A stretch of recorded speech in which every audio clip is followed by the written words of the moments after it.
caregiver's affair than his own. Thomas Mann. Waiting. The social worker came into the room as Luke Johnson sat in a chair by the window and stared at the leaden sky. The drops make hesitant, unpredictable paths down the glass, landed on the sill, then flowed over the edge to fall again. His hospital room was on the 11th floor, and in clear weather he could see the west end of the city, where the river rounded a bend and came into view, no longer hidden by trees. He liked to sit by that window late in the day, watch the sunset, the first stars appear in the sky, and the mist that flowed in just above the surface of the river. Something about the golden-hued color of the late afternoon sunlight seemed to make things clearer, details lost in the glare of midday more easily seen. He sometimes sat in that chair in the early morning hours, looked toward the city's east end, and watched the last stars fade from the sky, sunrise burning off the morning mist as the city came to life. Delivery trucks unloaded goods at the small stores far below where Mr. Johnson sat, followed by early shoppers. It felt like the last real connection he had with the world outside. He missed that feeling of freedom and felt the desire to get out, go, just go, anywhere. But when it rained, there was nothing to see except a gray mist. He rocked slightly in his chair, forward and back. A tap on the open door and an unfamiliar voice caused him to look away from the window in the falling rain. "Mr. Johnson," a woman called out, and then walked into the room. The man stilled himself abruptly and looked at the woman, noticed the firm smile fixed in place, the gray just beginning to show in her blonde hair. He stared at her face for a minute, as though he had seen her before, but decided he hadn't. He had trouble keeping track of new faces anymore. He saw so many come and go. The woman carried a satchel on one arm and held an open file folder in the other. "I hope I didn't disturb you," she said. Luke Johnson smiled but didn't say anything. "My name is Barbara Stilson. I'm with Social Services, and I've been assigned to your case." She sat in the other chair opposite Mr. Johnson and set her satchel on the floor. "If you feel up to it," she said, "I have one question, then I'd like to talk to you." She waited a minute for a response, but getting none, she continued, "Your file mentions that you have a son, but you list no other family." Mr. Johnson nodded his head. "That's right," he said, and he paused for a long moment. Josh. He'll be 14 this year, you know. He'll be a man soon, and I'm so proud of him." "But he's still a minor, Mr. Johnson, and there may be legal issues to address. Is there anyone else we could contact if needed?" "No," he slowly shook his head, realized how alone he was now. "There's nobody else, just Josh." "Okay, Mr. Johnson," the social worker said. "That's all I really needed to confirm." She wrote a comment on his file, then, "Now, I want you to talk to me, if you will. Tell me how you feel about everything that's—" And the woman hesitated. "Well, that's going on with you now." Luke Johnson remained silent. "If you feel up to it, I wonder if you can tell me about your son." The woman knew that the best way to get someone to open up and talk was to ask about their children or grandchildren, or anything else you'd like to discuss. I'm just here to help. "Josh? Sure," he said with a slight smile. "I'll tell you about Josh and whatever else you'd like to know, Miss Stilson. But call me Luke, okay? That's what my friends call me." "Oh, thank you, Mr. Luke," the woman said, as she sat down and set her satchel on the floor, opened a file folder on her lap, and looked at Luke. "And please call me Barbara," she said, and flashed him a quick, well-practiced smile. "Okay, Luke," the social worker said as she jotted a short note on the open file on her lap. "Now, before we get started, is there anything you want to ask me, anything at all that I may be able to help you with?" Luke shrugged. "Nothing that I can think of." The social worker, Barbara, checked off something on the pad in the file folder. She pushed her hair behind her ear on one side of her head, and Luke noticed that her blonde hair showed the first few wisps of gray. She looked at Luke then, with a cheerful smile fixed on her face, and waited. She knew it was best to just listen appreciatively to her clients, and because she was very good at her job, she sat back to listen. "This is a good time of year, isn't it?" Luke said. "September, I mean. The mosquitoes, they get so fat and lazy, easy to hit. And the nights are cooler, humidity's down, and the air gets so clear, you know? Good sleeping weather. "I've never really thought of it that way, Mr. Johnson," the woman replied. "But yes, I suppose that is true. It's a good time of year." Mr. Johnson didn't seem to hear her, though, and she jotted a few notes on a pad in the folder. "We used to sit out on the porch in the evening, the three of us, watch heat lightning through the cedars in front of the house. On Friday nights, at least until the weather turned too cold, we'd listen to the football game over at the high school. It was only a block away. We could hear the whole thing over the PA system, and Josh loved halftime. When the band played, he'd throw his chest out and march up to the front walking back, just like he'd seen them do on TV, marching, you know." Luke smiled slightly at the memory, then fell silent for several moments. "It's ironic, you know," he went on. "Really very ironic. I mean, just when you think you know something or think that you want to know." Luke slowly shook his head and then went on. "You know, I was at this job interview a few years ago. The man was telling me how much his business had grown since he'd been born again. He said that the Holy Spirit had truly blessed his company. He actually believed that. I told him I didn't know the Holy Spirit did commercial endorsements." And Luke laughed a little then. "Didn't get the job. My family used to come to Richmond every Sunday when I was a kid for dinner at my grandparents', you know. Grandma, now, she wasn't from Richmond. Somewhere out near South Hill. Just poor farmers, she'd say. Dirt farmers. She was only 14 when her daddy sent her to Richmond to work, to be a help to a respectable Christian widow and for the woman's son, Reuben. Especially for Reuben. Josh is really a good boy, you know. Always was. He's had his problems. I mean, all kids do. And he's had so much to deal with, but he's great, really. Anyway, Reuben was 28 years old when Grandma, Esther, came to Richmond and learned her main responsibility was to take care of him.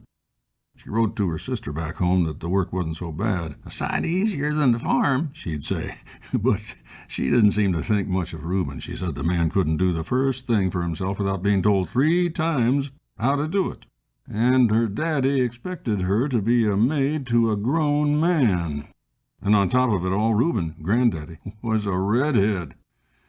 I don't know why that mattered, why it made any difference, but Grandma told her sister that the one thing she couldn't stand in a man was red hair. Luke paused for a minute. Then, "You know, nobody really wants to know God. No matter what they say or what they claim, no one really wants to know God. It's just too damned inconvenient. I kept Josh weekends at Grandma and Granddaddy's. It was the only way they would let me see him at all, in the presence of a relative. Like that made a difference. Made me a different person or something." Luke gazed at the window for a few moments, looking for the sky through the rain running down the glass panes. "Anyway, we stayed weekends at my grandparents'. They didn't know anything, of course. At least not at first. They didn't know anything and didn't ask. But then Josh's mother called Grandma one afternoon just out of spite, called her and told her well, Grandma called me that evening, told me what had been said. And then she didn't even give me a chance to respond, to say anything at all. She asked me to tell that woman, Josh's mother, to never call her again. Then Grandma made it clear that conversation was over, and she never brought it up again. Bless her heart. There's no point in this, you know. The whole damned thing is pointless." Luke gripped the arms of the chair and sat silent for a few moments. "You know, when I was a kid, we didn't have school buses where I grew up. The schools used regular city buses to pick up the kids and to take them home. And just like city buses do now, they sold advertising space on the sides. So for the first 3 years of school, every morning I'd get on a bus with this big advertisement on the side. A man in a pinstripe suit and what do you call those hats? A fedora? And a big caption, 'Madman Dapper Dan. I'll give them away, but my wife won't let me.' Well, I was a little kid, you know. I didn't know anything about advertising or that Dapper Dan was a used car dealer. I thought he meant us, that if his wife would let him, he'd give away the kids who rode his bus. I know it's stupid, isn't it? But it was a couple of years before I understood that my future didn't depend on the madman's wife being such a nice person. About 6 weeks after that letter to her sister, my grandparents crossed the state line into Washington, D.C., and got married. Red hair and all, Luke said with a slight smile. Oh, I was so careful to follow the rules and all, you know? So damned careful. When I picked Josh up on Saturday mornings, I was there at 10 a.m., not 10:05 or 10:15, 10 a.m. If I got there early, his mother made him stay in the house until her clock showed 10. And the one time I was late, the one time that I wasn't there waiting for my time, he was gone. No note, no explanation. Just an empty house. I waited for an hour and a half. Then I drove back to Richmond. Grandma liked Matt, you know. Even after that phone call, she still liked him. Always insisted he come over for Sunday dinner at least, just like always. So I guess she was okay with it. Then Josh's mother called me early one morning. Said that she was going to live with her boyfriend. She wanted to take Josh with her. Said she'd talked to him about it several times, but Josh refused to go, just flat out refused. Told her that if she made him go, he'd run away. She knew he meant it. I'd taught Josh to be independent, to have a mind of his own, and he stood up to his mother. Made me proud. So anyway, she called me after Josh was on the school bus that morning. Said that she wouldn't be there when he got home from school. Thought maybe I might want to be there for him. Can you believe it? Thought that maybe I should be there for him. Josh was just 6 years old. You know, it's funny. I didn't even know that my grandparents eloped until their 50th wedding anniversary. The sister Grandma wrote the letters to told me. She still had the letters and a postcard sent from Washington. The Lincoln Memorial at dusk. I found a sitter in the neighborhood when Josh came to live with me, a good woman who kept kids at her home. She met Josh at the bus stop every afternoon, kept him until I got off work. She said that every day for the first few months, at least every afternoon, Josh would start looking out the door about 5 o'clock, watching for my car. At 5:30, he'd be standing there, waiting. He was always at the door when I arrived, waiting for me. Then I was late one afternoon. Traffic, I guess. I don't remember, but I was late, and Josh started asking why I wasn't there and kept asking, "Where's my dad? Why isn't Dad here yet?" I was just 15 minutes late, and he was crying by the time I got there. I guess he thought I was going to put him on the school bus and move away before he came home. Grandma used to come by during the day and leave little care packages, you know? Vegetables from her garden, leftover roast from Sunday dinner, or whatever she could. And in September, homemade grape jelly. So sweet that Josh and Matt would eat it by the spoonful. She seemed to think that Matt was too skinny and that maybe he didn't eat enough. Grandma liked taking care of people, you know. And she liked Matt. When he got sick, got so he couldn't hide it anymore, I told her it was cancer. I didn't know what else to tell her. What would you have told her? Matt moved back to his parents' house. It was what they wanted, what he wanted too, I guess, to be with his family for a while. So Josh and I moved into a smaller house. The old place just didn't seem right anymore. Granddaddy was diagnosed with cancer not long after that anniversary. He was already in his 80s, and, well, they didn't expect him to live more than a few months, you know? And Luke paused for a moment. Sometimes I wonder if life isn't really just some kind of joke, and I'm just not getting it. Grandma set Reuben up a place in the rear bedroom. There was more room there for the IV stand and all of that. She said he'd get the afternoon sun through his window. Granddaddy always said he liked the color of late afternoon sun. He was in a lot of pain the last few months. Didn't really know anyone, didn't recognize most of us. Just lay in bed and kind of moaned. The Saturday before he died, Josh and I sat in the living room with Grandma just talking, I guess. Josh heard him first. We walked down the hallway to look in on him. He seemed to be asleep. I mean, his eyes were closed, but he was singing.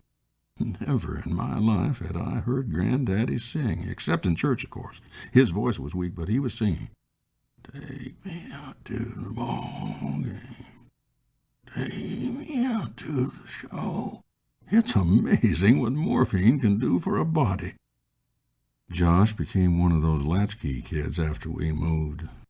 He was only 10 years old, but the German widow next door kept a close watch on the house. Josh checked in with her when he got home and texted me. He's a responsible boy, beyond his years responsible, so I don't worry too much. He got home about an hour before I did, let himself in, sometimes did his homework, waited for me. By the time I got home, he was ready to go out to see his friends, or sometimes we'd take out the bikes right along the river. We rode down past the old quarry one afternoon, stopped and watched rock climbers rappelling down the cliff. When they began to pack their gear, Josh walked to the bottom of the hill, started up the slope. Not the cliff, but the rocky hill leading up to it. I told him to be careful. He just laughed at me and said, "Get real, Dad." And he was fine. He was careful. He climbed until he was just under the highest wall, halfway up the cliff itself.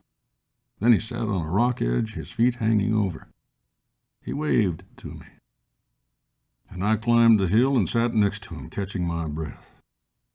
We were high enough to look down on the treetops from there, seeing ospreys hovering out over the river.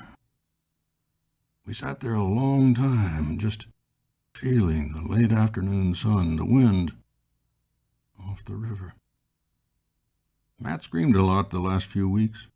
Screamed from the pain and asking for me, they said, or calling my name, whatever. The morphine, it just didn't cut it anymore. But 2 days before the end, I was with him. Sat with him most of the day, and at the end of the afternoon, he opened his eyes and looked at me. And I swear he knew me. I could see it in his eyes. He recognized me. I mean, he was blind by then. Almost totally blind. But he knew me. He spoke my name and smiled. Well, I think he smiled. It was hard to tell by then. He was so far gone. But he spoke my name, closed his eyes, and slept. For the first time in weeks, he slept without screaming. When he died, Grandma offered to go to the funeral with me. Of course, I couldn't let her do that. There was no need for her to go through that kind of trouble, but she offered. She offered. But before we left the quarry that afternoon, Josh said that he wanted to try living with his mother for the summer, and when summer ended and autumn came on, he didn't come back. He just didn't come back. Grandma doesn't know I'm sick. I mean, how can I tell her? And honestly, I thought I'd outlive her. I thought she'd never have to know. I never did tell her that I knew about her past, her elopement with Granddaddy. I figured if she wants me to know, she'll bring it up herself. Just when you think you know something, think that you might finally understand. Well, it's like God pushes you off the edge, down to some new level, where you realize that you really don't know anything. Nothing.